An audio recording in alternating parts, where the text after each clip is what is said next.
लोगोफोर गिबिसिनथारावनो नोंथांमोनखौ बयखौबो आंनि इउटिउब चेनेलाव बरायहरनाय जाबाय।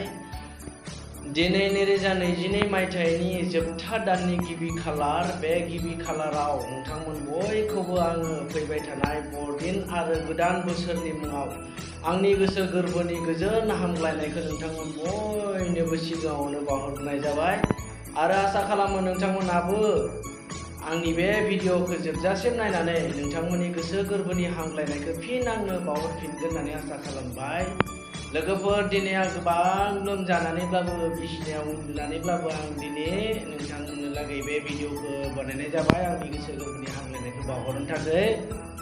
बेनिखायनो नोंथांमोनाबो नोंथांमोननि हामग्लायनायखौ बावहरफिननो दाबाव। आसा खालामो नोंथांमोननि कमेन्ट आरो नोंथांमोननि लाइक। Thank you.